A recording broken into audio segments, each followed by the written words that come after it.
الغنا، بے نیازی، قرآن کی ایک بہت خوبصورت آیت ہے جس کا ترجمہ یہ ہے کہ اور نگاہ اٹھا کر بھی نہ دیکھو دنیاوی زندگی کی اس شان و شوکت کو جو ہم نے ان میں سے مختلف قسم کے لوگوں کو دے رکھی ہے، وہ تو ہم نے انہیں آزمائش میں ڈالنے کے لیے دے رکھی ہے، اور تیرے رب کا دیا ہوا رزق ہی بہتر اور باقی رہنے والا ہے۔ سورہ طٰہٰ آیت 131۔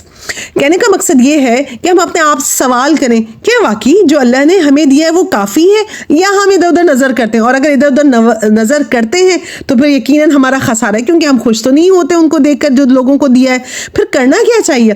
ایسے میں اللہ تعالیٰ کے رسول صلی اللہ علیہ وسلم کی حدیث ہے، سیدنا ابو ہریرہ رضی اللہ عنہ سے روایت ہے کہ رسول صلی اللہ علیہ وسلم نے فرمایا، ایسے لوگوں کی طرف دیکھو جو دنیا کے مال و اسباب کے لحاظ سے تم سے کمتر ہوں، اور ان کی طرف نہ دیکھو جو مال و دولت میں تم سے بڑھ کر ہوں۔ اس طرح زیادہ لائق ہے کہ پھر تم اللہ کی ان نعمتوں کی ناقدری نہ کرو جو اس کی طرف سے تم پر ہوئی ہیں۔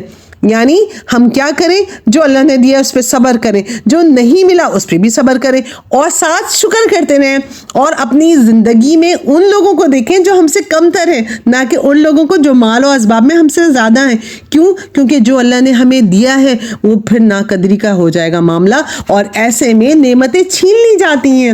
ہم نے اللہ تعالیٰ کا احسان مانتے ہوئے، شکر کرتے ہوئے، اپنی نعمتوں کی حفاظت کرتے ہوئے سب سے زیادہ جو کرنے والا کام ہے وہ یہ کہ ہم جو ملا ہے اس پہ راضی ہو جائیں۔